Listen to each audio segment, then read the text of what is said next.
Now, let's dive into today's story. Chapter 1. The Foundation. Vincent Morrison had built his empire brick by brick, starting with nothing but a high school diploma and an unshakable belief that weakness was a luxury he couldn't afford. At 52, he owned Morrison Construction, a company that had transformed half the skyline of Denver. His calloused hands, weathered from years of manual labor before he became the man signing the checks, still bore the scars of his climb to the top. 25 years ago, he'd met Candace Fletcher at a charity gala, one of those events he'd attended reluctantly, knowing that connections mattered as much as concrete in his business. She was radiant, 23 to his 27, with honey blonde hair and a laugh that could light up a room. More importantly, she came from old money, the kind that opened doors Vincent's blue-collar background never could. Their courtship was swift and passionate. Candace seemed fascinated by his raw ambition, his stories of working construction sites in sub-zero temperatures to save enough money for his first project. She'd trace the scars on his knuckles and call him her diamond in the rough. Within a year, they were married in a ceremony that cost more than Vincent's first house. The early years were golden. Vincent's business flourished, partly due to his relentless work ethic and partly due to the connections Candace's family provided. When their daughter Nicole was born, Vincent felt complete. He'd wake up at dawn, spend 12 hours overseeing construction sites, then come home to read bedtime stories, his work boots still caked with mud. But success changed Candace. As Vincent's wealth grew, so did her sense of entitlement. The woman who once found his work-hardened hands attractive now wrinkled her nose when he came home dirty.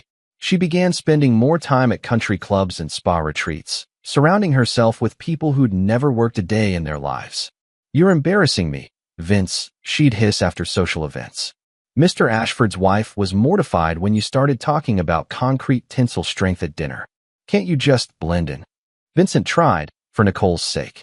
He bought expensive suits, learned to play golf, even hired a speech coach to soften his working-class accent. But it was never enough. The harder he tried to fit into Candace's world, the more she seemed to resent the effort it required. Their sex life, once passionate and frequent, became perfunctory. Candace would lie there checking her phone, making grocery lists in her head while Vincent moved above her. When he tried to talk about it, she'd deflect. "I'm tired, Vince. Running a household is exhausting." But Vincent noticed things. The new lingerie that never appeared in their bedroom. The way she suddenly became interested in fitness, hiring a personal trainer, and spending hours at the gym. The secretive phone calls that ended abruptly when he entered the room. Nicole, now 22 and graduating from Harvard with a degree in international relations, had become Candace's ally in ways that cut Vincent to the bone. His daughter, who used to wait by the window for his truck to pull into the driveway, now barely looked up from her phone when he spoke. "Dad, you're so embarrassing," Nicole would say whenever he showed pride in his business. "Do you have to tell everyone you're in construction?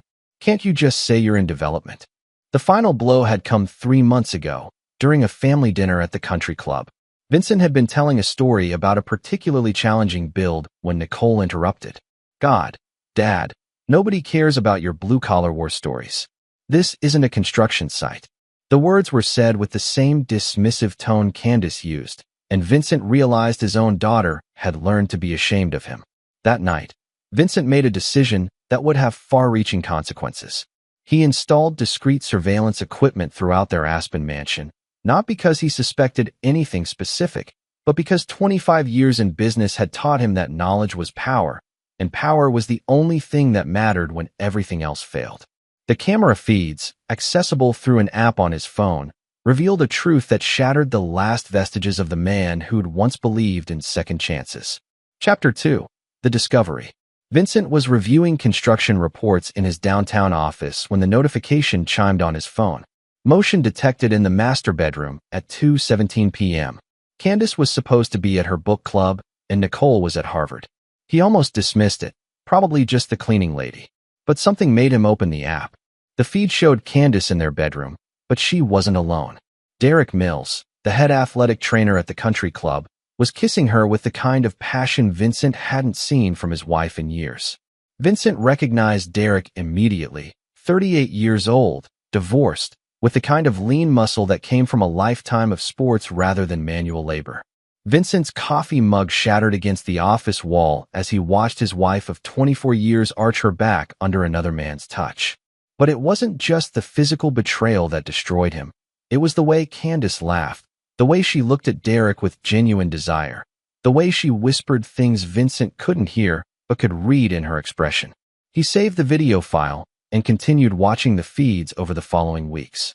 The affair wasn't new. Derek's familiarity with their house, the way he moved through their bedroom, suggested this had been going on for months, possibly years.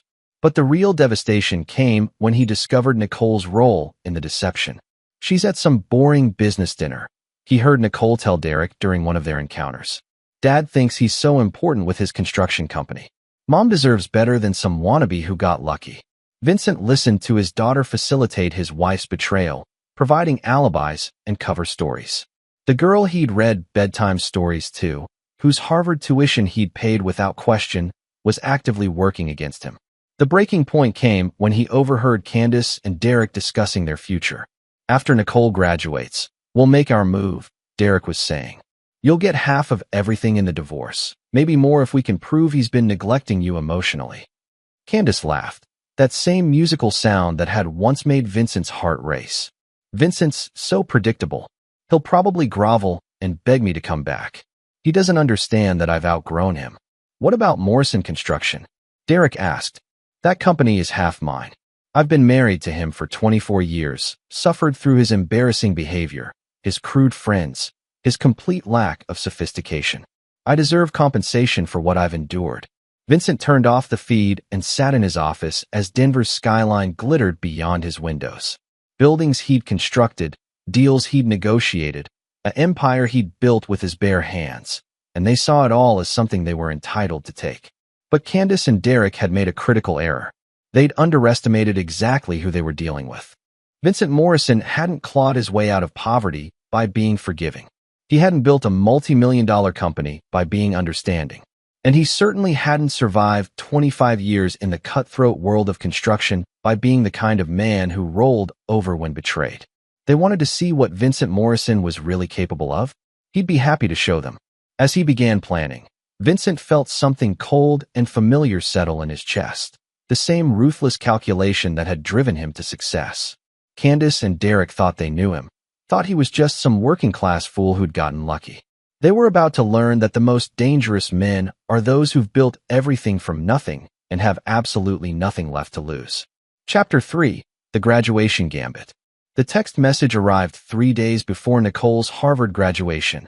Vincent, I've decided you're not welcome at Nicole's graduation. Your presence would be inappropriate given our current situation. If you want to see your failure of a father get recognized, you can watch the live stream from your trailer, loser. See. Vincent stared at the message in his downtown office, rain streaking the floor-to-ceiling windows.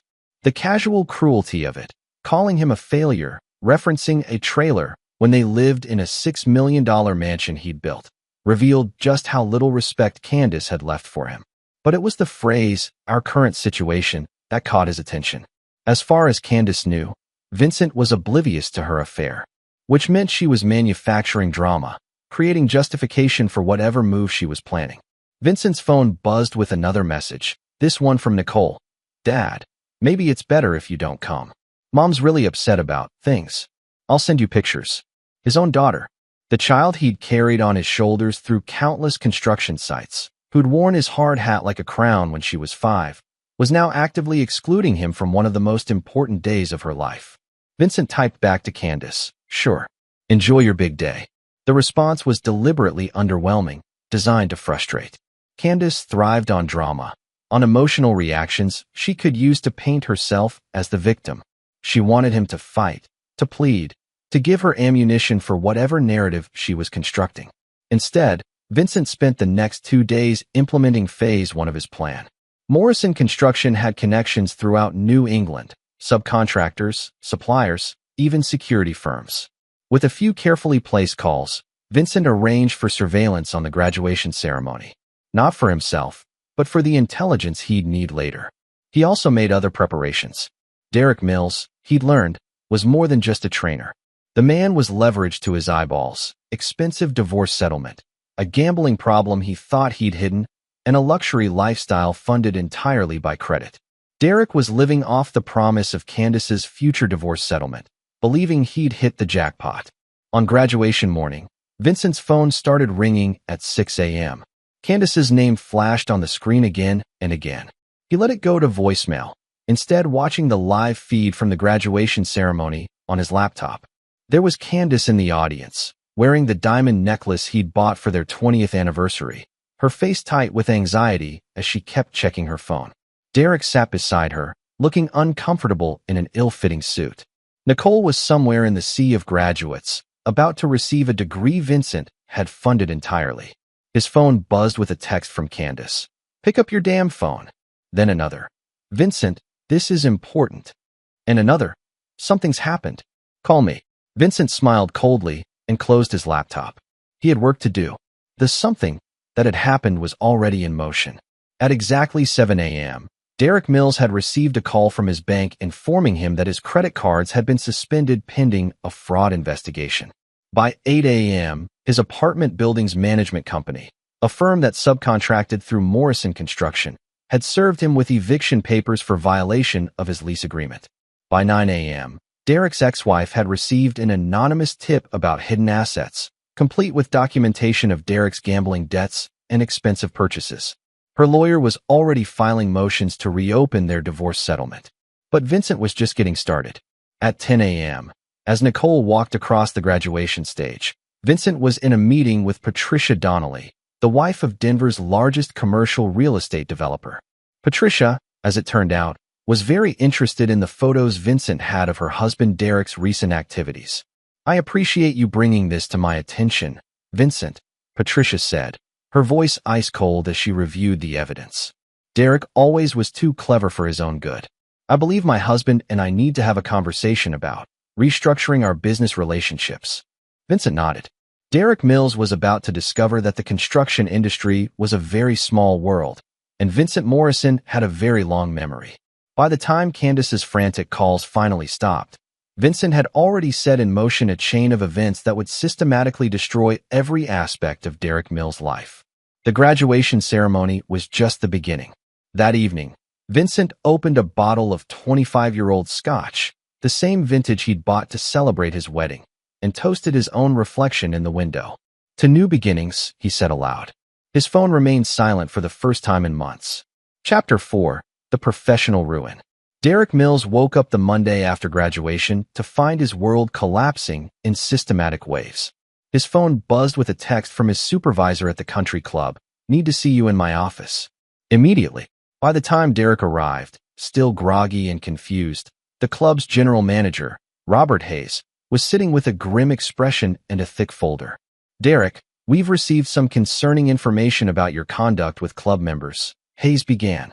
"Specifically, allegations of inappropriate relationships that violate your employment contract." Derek's blood ran cold. "What are you talking about?" "I haven't. Mrs. Patricia Donnelly has filed a formal complaint. She has photographic evidence of you entering her home while her husband was away on business." Hayes slid a photo across the desk. Derek's car in the Donnelly driveway, time-stamped 3 weeks ago. "That's not what it looks like," Derek protested, but his voice lacked conviction. He had been at Patricia's house, but not for the reason they suspected. Patricia Donnelly had hired him for private training sessions, or so he'd thought. Now he realized he'd been set up. "There's more," Hayes continued. "We've also received documentation of gambling debts you've incurred using club connections. The Riverside Casino has provided records showing you've been using club member recommendations to secure credit lines." Derek felt the walls closing in. The casino documents were real. He had used his position to get introductions to high-stakes games. But how had anyone found out? "Effective immediately, your employment is terminated," Hayes announced. "Security will escort you out. Your final paycheck will be held pending our investigation into possible theft of club property." As Derek was walked out through the main dining room, he saw several club members watching with interest. Word traveled fast in this crowd, and by evening, every country club in the city would know Derek Mills was persona non grata. But Vincent wasn't finished. Derek's apartment building, as it turned out, was owned by a subsidiary of Denver Development Group, whose primary contractor was Morrison Construction. The eviction notice Derek had received was just the beginning. By Tuesday, building management had also filed a police report claiming Derek had been subletting his apartment illegally and running an unlicensed personal training business from the premises. Wednesday brought worse news. Derek's ex-wife's lawyer had filed new motions revealing that Derek had hidden significant assets during their divorce, specifically, expensive gifts he'd received from clients. The fact that these gifts came from Candace Morrison was documented in detail, complete with credit card receipts and photos from Candace's social media. How did they get this information? Derek demanded during a heated phone call with Candace. I don't know. Candace's voice was shrill with panic. Vincent can't possibly know about us. He's not that smart. But Derek was beginning to understand exactly how smart Vincent Morrison really was. Thursday brought the final blow. Derek arrived at his lawyer's office to find the man pale and sweating. Derek, I have to withdraw as your counsel, the lawyer announced. There's been a conflict of interest discovered. What kind of conflict? My firm has a long-standing relationship with Morrison Construction. We've handled their contract negotiations for years. I can't represent you in any matter that might involve Vincent Morrison. Derek stared at him. You think Vincent Morrison is behind this? The lawyer's silence was answer enough. By Friday, Derek Mills had lost his job, his apartment, and his legal representation. His credit was ruined, his reputation destroyed, and his ex-wife was demanding a forensic accounting of every penny he'd spent in the last 2 years. But the cruelest blow came Saturday morning, when Derek received a single text message from an unknown number. This is what happens when you mistake kindness for weakness. You haven't seen anything yet. VM. Derek tried calling Candace, but her phone went straight to voicemail. When he drove to the Morrison mansion, the gates were locked, and a security guard he didn't recognize told him he wasn't welcome on the property. Vincent Morrison, it seemed, had been planning this methodical destruction for longer than Derek had imagined. And Derek was beginning to realize that everything he thought he knew about Candace's husband had been catastrophically wrong. The man wasn't just some blue-collar success story who'd gotten lucky. Vincent Morrison was a predator who'd been waiting patiently for his prey to make a mistake. And Derek Mills had walked right into the trap. Chapter 5. The Family Fracture. Nicole Morrison returned from her graduation weekend to find her family home transformed into an armed camp. Security guards patrolled the grounds. New cameras monitored every entrance. And her mother was pacing the marble foyer like a caged animal. Nicole, thank God you're here. Candace rushed to embrace her daughter. Something terrible is happening. Your father has lost his mind. Nicole set down her suitcases, still wearing her Harvard sweatshirt. What are you talking about? Derek, you remember Derek from the club? He's being systematically destroyed. Someone is sabotaging every aspect of his life, and I think it's your father. Nicole frowned. She'd never particularly liked Derek Mills. The man was too smooth, too eager to please, and she'd noticed the way he looked at her mother. But she also didn't understand why her father would care about some trainer. Why would Dad target Derek? Nicole asked carefully. Candace's face flushed. Because Derek and I have become close. Your father must have found out somehow. The admission hung in the air between them. Nicole had suspected something was going on. Her mother's sudden interest in fitness, the way she dressed for gym sessions, the secretive phone calls. But having it confirmed was different. Mom, are you having an affair? It's not that simple, Nicole. Your father and I, we've grown apart. He's not the man I married. Derek understands me in ways your father never has. Nicole sank into one of the antique chairs her mother had imported from France. How long has this been going on? About 2 years, Candace admitted. But Nicole, you have to understand, I've been unhappy for so much longer. Your father embarrasses me at every social function. He has no refinement, no culture. I've tried to help him grow, but he's determined to remain what he is. Nicole thought about her father, the man who'd taught her to drive in empty parking lots, who'd attended every school play and parent-teacher conference, who'd never once made her feel like his success wasn't worth sharing with her. But she also remembered how he'd changed over the years, becoming more distant, working longer hours, seeming almost like a stranger in his own home. What do you want me to do? Nicole asked. Talk to him. Make him understand that his behavior is destroying this family. If he continues targeting Derek, I'll have no choice but to file for divorce. Nicole found her father in his study that evening, reviewing construction blueprints with the same focused intensity he brought to everything. Vincent looked up as she entered, and for a moment, his expression softened. "How was graduation?" he asked. "Dad, we need to talk about what's happening with Mom and Derek." Vincent set down his pen and leaned back in his chair. "What about them? Don't play dumb. Mom told me about their relationship, and she thinks you're sabotaging Derek's life." Vincent was quiet for a long moment. When he spoke, his voice was carefully controlled. "What do you think I should do about your mother's affair, Nicole?" The question caught her off guard. "I don't know. Maybe marriage counseling? Try to work things out." "Work things out," Vincent repeated slowly. "Your mother has been sleeping with another man for 2 years. She's stolen from our home to buy him gifts. She's used you to provide alibis for her betrayal. And you think we should work things out?" Nicole felt heat rise in her cheeks. "I never. You told Derek when I wouldn't be home. You covered for your mother's absences. You made jokes about my business, my background, my worth as a man, all while knowing what was really happening." The words hit Nicole like a physical blow. She had done those things, but she'd told herself it was just harmless. She hadn't really thought about the consequences. "Dad, I'm sorry. I didn't mean." "You're 22 years old, Nicole. You're not a child anymore. Your choices have consequences." Vincent stood up, suddenly looking older than his 52 years. "Your mother wants a divorce? She can have one. But she won't be taking half of what I've built to start a new life with her boyfriend." "What does that mean?" "It means your mother is about to learn that I didn't become successful by being forgiving. It means Derek Mills is about to discover what happens when you target the wrong man's family. And it means you need to decide whose side you're on, because neutrality isn't an option anymore." Nicole left the study feeling shaken. She'd expected her father to be hurt, maybe angry, but willing to fight for their family. Instead, she'd encountered something cold and implacable, a man who'd already written them off and moved on to consequences. That night, Nicole heard her parents arguing through the walls of the mansion. "You destroyed his life," Candace was screaming. "Derek lost everything because of you. Derek Mills lost everything because he thought he could steal from me without consequences," Vincent replied calmly. "Just like you're about to learn the same lesson. I want a divorce. You'll get one, but not the kind you're expecting." Nicole pulled her pillow over her head, but she could still hear the sound of her family tearing itself apart.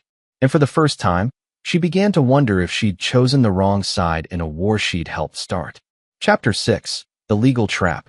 Candace Morrison sat across from the most expensive divorce attorney in Denver, a sharp-eyed woman named Linda Kellerman who specialized in high-asset dissolutions. The law office occupied the top floor of a downtown skyscraper, and through the windows, Candace could see several buildings bearing Morrison construction signs. "Based on what you've told me, Mrs. Morrison, you should be entitled to a substantial settlement," Kellerman said, reviewing her notes. 24 years of marriage, your contributions to the business through social connections, your role as homemaker and mother. Colorado is an equitable distribution state, so we're looking at potentially 40 to 50% of all marital assets. Candace smiled for the first time in weeks. "Vincent thinks he can intimidate me, but I know my rights." "Tell me about your husband's business assets," Kellerman continued. "Morrison Construction, real estate holdings, investment accounts?" "Vincent's very secretive about the details, but I know the company is worth at least $50 million. We have the house in Aspen, worth about $6 million, plus investment properties, stock portfolios, retirement accounts." Kellerman made notes. "And you mentioned there might be some personal conduct issues that could work in our favor?" "Vincent has become increasingly controlling and emotionally abusive," Candace said, practicing the lines she'd rehearsed. "He's isolated me from friends, criticized my every move, and made me feel worthless. I have a witness who can testify to his behavior." What Candace didn't know was that Linda Kellerman's law firm had received a very interesting call 3 days earlier. Vincent Morrison had contacted them not to hire their services, but to inform them of a potential conflict of interest. It seemed Morrison Construction had recently acquired the building that housed Kellerman's firm. As the new landlord, Vincent thought it was only fair to disclose that his wife might be seeking their services. "Of course, I wouldn't want to interfere with your business," Vincent had said smoothly. "But I thought you should know that Candace might not be entirely forthcoming about her own conduct during our marriage." Now, as Kellerman listened to Candace's story, she was acutely aware that her client was omitting crucial information. "Mrs. Morrison, I have to ask, Have you been involved with anyone else during your marriage? Candace's hesitation was brief, but telling. No, of course not. I've been faithful to Vincent despite his treatment of me. Kellerman made another note. And you're confident there's no evidence that might contradict that statement? Absolutely. 3 hours later, Kellerman received a package at her office. Inside were copies of surveillance footage, credit card statements, phone records, and photographs documenting Candace Morrison's 2-year affair with Derek Mills. The evidence was thorough, time-stamped, and legally obtained. The accompanying note was brief. Mrs. Morrison seems to have forgotten some details. I thought you should have the complete picture before proceeding. V. Morrison. Kellerman stared at the evidence for a long time. In Colorado, adultery wasn't supposed to affect property division, but it certainly affected credibility. More importantly, the financial records showed that Candace had used marital funds to purchase expensive gifts for her lover. Legally, that was dissipation of marital assets. But the real problem was that Candace had just lied to her attorney, claiming she'd been faithful when she knew there was evidence to the contrary. Kellerman's phone rang. Ms. Kellerman? This is Vincent Morrison. I was wondering if you'd had a chance to review the materials I sent over. Mr. Morrison, I can't discuss your wife's case with you. Of course not. I'm actually calling to offer your firm a proposition. Morrison Construction is expanding our legal team. We're looking for a firm to handle all our contract negotiations, property acquisitions, and corporate litigation. It would be a very lucrative retainer. The implication was clear. Kellerman could either represent Candace in what was now obviously a problematic case, or she could secure a multi-million-dollar corporate client for her firm. I'll need to discuss this with my partners, Kellerman said carefully. Naturally. Take your time. The next morning, Candace received a call from Kellerman's office. Mrs. Morrison, I'm afraid we can't represent you after all. A conflict of interest has arisen. What kind of conflict? I can't discuss the details, but I'd recommend you find other counsel as soon as possible. Candace spent the next week calling every major divorce attorney in Denver. The conversations followed the same pattern. I'm sorry, Mrs. Morrison, but our firm has a conflict of interest. Unfortunately, we can't take your case due to existing client relationships. I'm afraid there's been a potential conflict identified. By the end of the week, Candace realized that Vincent had somehow poisoned the well. Every top-tier divorce attorney in the city was suddenly unavailable. Finally, she found representation with a small firm that specialized in personal injury cases. Her new attorney, fresh out of law school and eager for any client, assured her they could handle a divorce case. But when they filed the initial petition, Vincent's response was swift and devastating. His attorney, the senior partner at Denver's most prestigious law firm, filed a counterpetition that included not only the evidence of Candace's affair, but detailed documentation of her dissipation of marital assets. The filing requested that Candace be held responsible for reimbursing Derek Mills' expenses from community property. More damaging still, Vincent had filed for separation of assets based on a premarital agreement Candace had forgotten she'd signed 24 years earlier. The agreement, buried in the paperwork of their wedding planning, severely limited her claim to business assets acquired after the marriage. How is this possible? Candace demanded of her young attorney. I'm afraid Mr. Morrison's legal team is very thorough, the lawyer replied, looking overwhelmed. They're arguing that your affair and the financial gifts to Mr. Mills constitute abandonment of the marriage and breach of fiduciary duty. For the first time, Candace began to understand that she'd been outmaneuvered by a man she'd consistently underestimated. Vincent Morrison wasn't just angry. He was playing a game she didn't even know had started, and he was already several moves ahead. Chapter 7. The Public Humiliation. The Denver Country Club's annual charity gala was the social event of the season, a gathering of the city's elite in the club's opulent ballroom. Candace Morrison had been planning to attend for months, viewing it as her public debut as a soon-to-be divorced woman. She'd bought a new dress, made appointments for hair and nails, and planned to arrive with Derek Mills as her date. Instead, she found herself watching the live stream from her bedroom as her world collapsed in real time. Vincent Morrison had not only attended the gala, he'd been invited as the evening's keynote speaker, recognized for Morrison Construction's charitable contributions to Denver's housing initiatives. Candace watched in horror as her husband, dressed in an impeccably tailored tuxedo, took the stage to thunderous applause. Ladies and gentlemen, Vincent began, his voice carrying easily through the ballroom. Tonight is about celebrating our community's commitment to family values and integrity. The speech was masterful, weaving together themes of hard work, loyalty, and the importance of maintaining moral standards in both business and personal relationships. Vincent spoke about building foundations, literal and metaphorical, and the devastating consequences when those foundations are corrupted by deception. Some of you may have heard that my family is going through a difficult time, Vincent said, his voice taking on a more personal tone. It's painful when people you trust, people you've supported and loved, choose to betray that trust. But I believe in accountability. I believe that actions have consequences. The audience was riveted. This wasn't the typical charity gala speech. My wife Candace couldn't be here tonight, Vincent continued. She's occupied with other matters. Legal matters, as it happens. You see, when someone chooses to violate the sacred bonds of marriage, when they choose to steal from their family to support their infidelity, well, that's not just a personal betrayal. That's a crime. A murmur rippled through the crowd. Candace felt sick. I want to thank those of you who brought my wife's affair to my attention, Vincent said. Patricia Donnelly, thank you for your integrity in reporting Derek Mills' inappropriate conduct. Robert Hayes, thank you for maintaining the club's standards by terminating Mr. Mills. And Linda Kellerman, thank you for your ethical handling of the conflict of interest in this situation. Candace realized with growing horror that Vincent had orchestrated everything. The people she'd thought were random obstacles were actually his allies. Some might ask why I'm sharing such personal information tonight, Vincent continued. It's because I believe this community deserves to know who among us maintains integrity and who does not. My wife, Candace Morrison, has spent 2 years conducting an affair while living off the success of our construction company. She used company credit cards to buy gifts for her lover. She lied to our daughter about her whereabouts. She violated every principle this community claims to value. The ballroom was dead silent now. Derek Mills, formerly employed by this very club, participated in this deception. He used his position to gain access to members' homes, violated the trust placed in him, and engaged in fraudulent financial activities. Both of them believed they could deceive me, steal from me, and face no consequences. Vincent paused, letting his words sink in. They were wrong. The audience erupted in applause.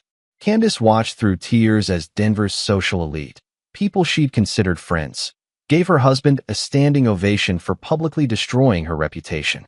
But Vincent wasn't finished.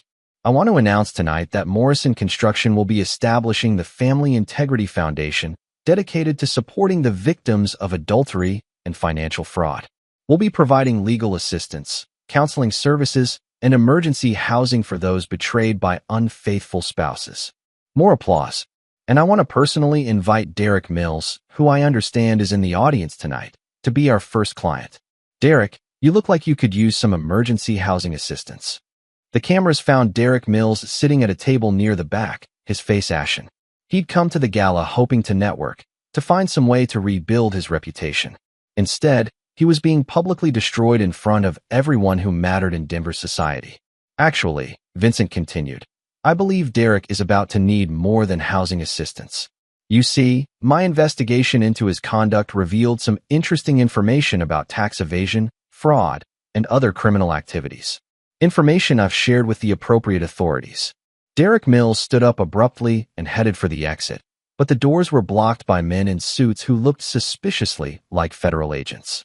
Candace watched in real time as her lover was arrested on live television, the charges reading like a catalog of financial crimes: tax evasion, wire fraud, identity theft, and money laundering.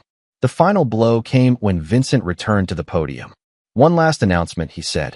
My daughter Nicole, who graduated from Harvard last month, has decided to pursue a career in social work, helping families destroyed by infidelity. Nicole, would you stand up and take a bow? The camera found Nicole at Vincent's table, tears streaming down her face as she stood to acknowledge the applause. She'd made her choice, and it wasn't the one Candace had expected.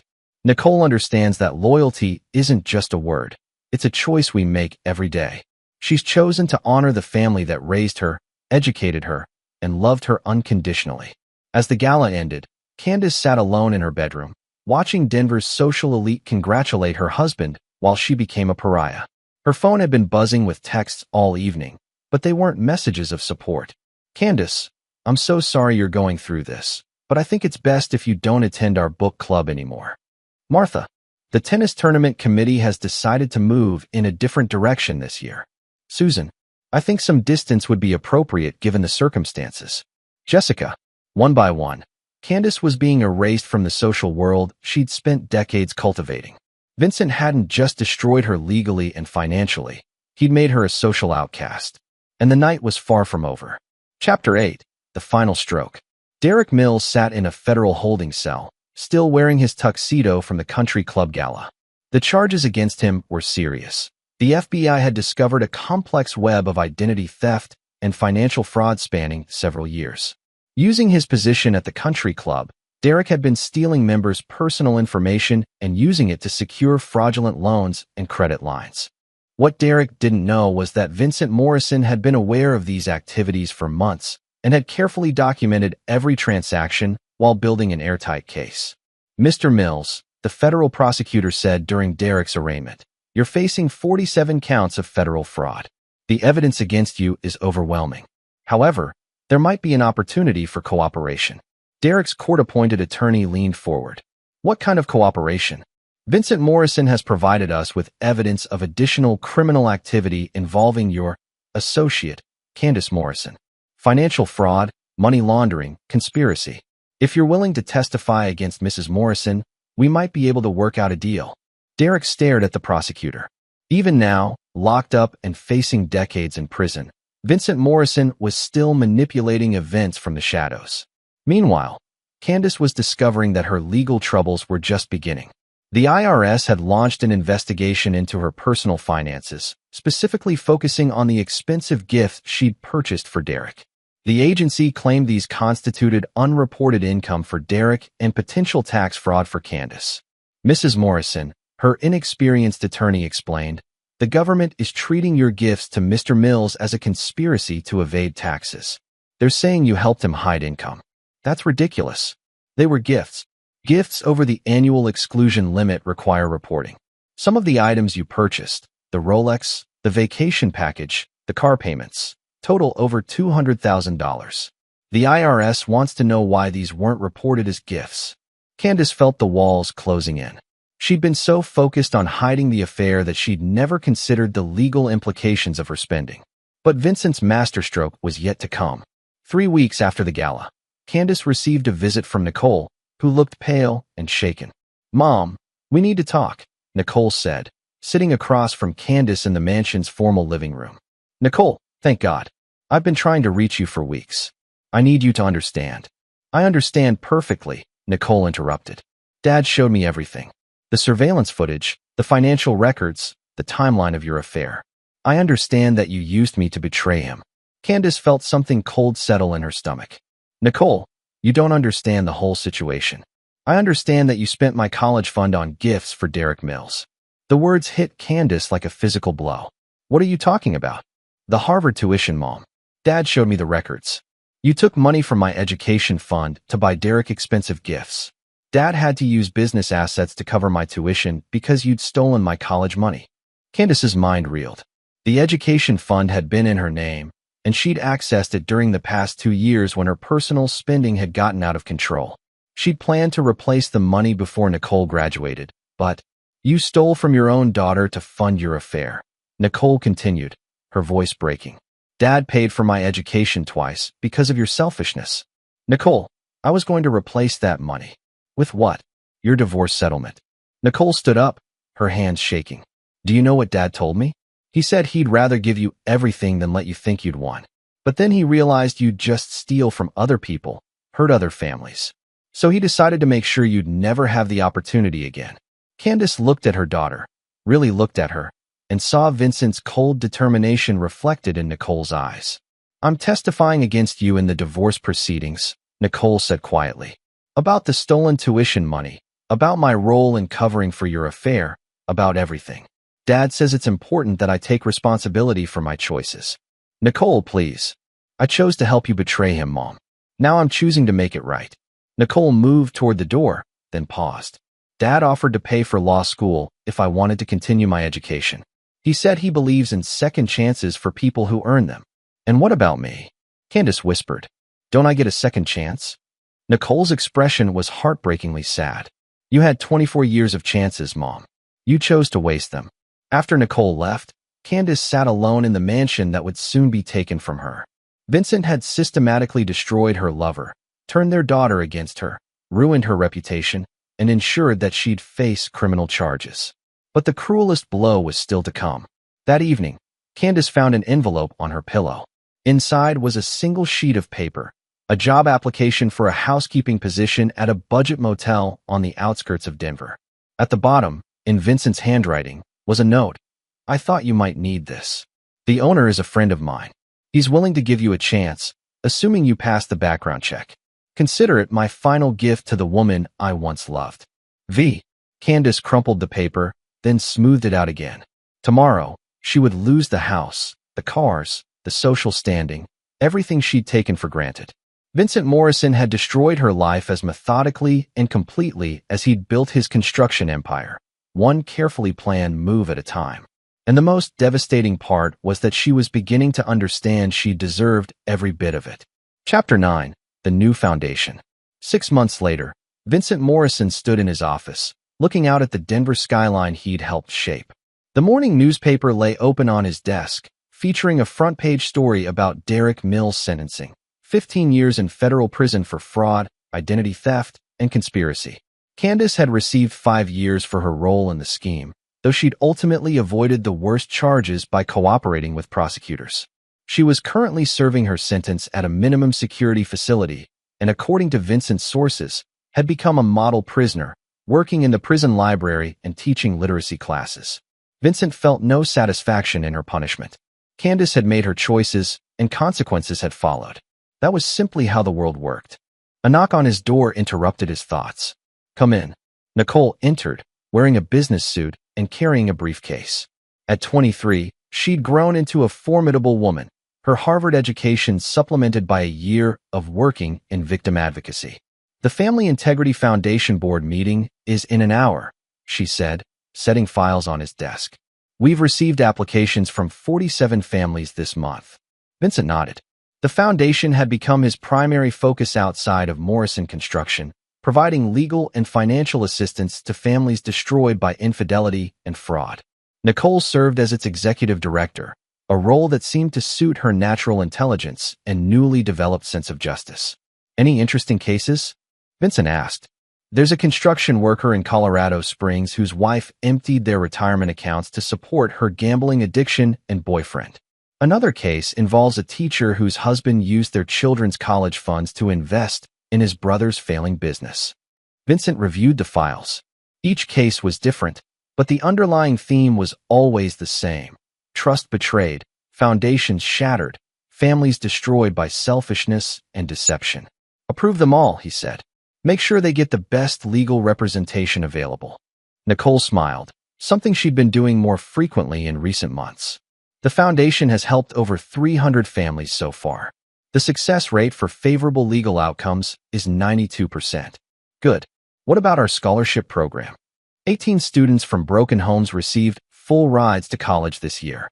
All of them are maintaining GPAs above 3.5. Vincent felt something that might have been pride. The scholarships were targeted specifically at children whose families had been destroyed by infidelity or financial betrayal. Young people who'd learned early that actions had consequences but still deserved the chance to build better lives. There's something else, Nicole said, her tone becoming more serious. I received a letter from Mom. Vincent's expression didn't change. What did she say? She wants to see you. She's asking for forgiveness. Vincent was quiet for a long moment. What do you think I should do? I think, Nicole said carefully, that forgiveness is something you do for yourself, not for the other person. But I also think that some betrayals are too fundamental to forgive. Vincent nodded. Nicole had learned hard lessons about loyalty and consequences. She understood that some bridges, once burned, couldn't be rebuilt. Did you respond to her letter? I told her that she made her choices, and now she has to live with them. Just like I'm living with mine. Nicole's voice was steady. I chose to help her betray you, Dad. I can't undo that, but I can make sure I never make that kind of choice again. And Derek Mills? He writes letters too, begging for money, claiming he was manipulated, asking for help with his appeal. Nicole's expression hardened. I forward them to the trash. Vincent smiled coldly. Derek Mills would spend the next 15 years learning what it meant to target the wrong man's family. By the time he was released, he'd be in his mid-50s, his reputation destroyed, his prospects limited to whatever work ex-felons could find. The board meeting, Nicole reminded him. Right? Before we go, I have news. Morrison Construction is expanding into Arizona and New Mexico. I want you to consider relocating to Phoenix to oversee the foundation's expansion. Nicole raised an eyebrow. Trying to get rid of me? Trying to give you the opportunity to build something of your own. The foundation is becoming larger than what one office can handle. You've proven you can run this operation. Now I want to see what you can build from scratch. Nicole considered this. What about you? I'll be fine. I have a business to run, and there are always more people who need to learn that actions have consequences. That afternoon, as Vincent sat in the foundation's board meeting, listening to Nicole present statistics on their success rates, he reflected on the past year. He'd lost a wife and gained back a daughter. He'd destroyed 2 people who'd betrayed him and helped hundreds of others who'd been betrayed. Most importantly, he'd proven to himself that Vincent Morrison, the construction worker's son who'd built an empire with his bare hands, would never again be anyone's victim. After the meeting, Vincent walked through downtown Denver, past buildings he'd constructed, businesses he'd helped establish, a city he'd helped shape. People recognized him now, nodding respectfully as he passed. The story of his ruthless response to betrayal had become legend in Denver's business community. Vincent Morrison was known as a man who kept his word, honored his contracts, and destroyed anyone who crossed him. It was a reputation he'd earned and intended to maintain. His phone buzzed with a text from Nicole. Dad, the Phoenix position sounds perfect. When do I start? Vincent smiled as he typed back. Whenever you're ready to build something that lasts. As he reached his office building, Vincent looked up at the Morrison Construction sign gleaming in the late afternoon sun. 25 years ago, he'd been a young man with nothing but ambition and the unshakable belief that hard work and determination could overcome any obstacle. He'd been right about the work and determination. What he'd learned was that sometimes the biggest obstacles came from the people closest to you, and that when they did, the response had to be swift, merciless, and absolute. Vincent Morrison had built his empire on solid foundations. When those foundations were attacked, he'd shown exactly what happened to people who mistook his success for weakness. And he'd sleep well every night for the rest of his life, knowing that some betrayals carried consequences that lasted forever.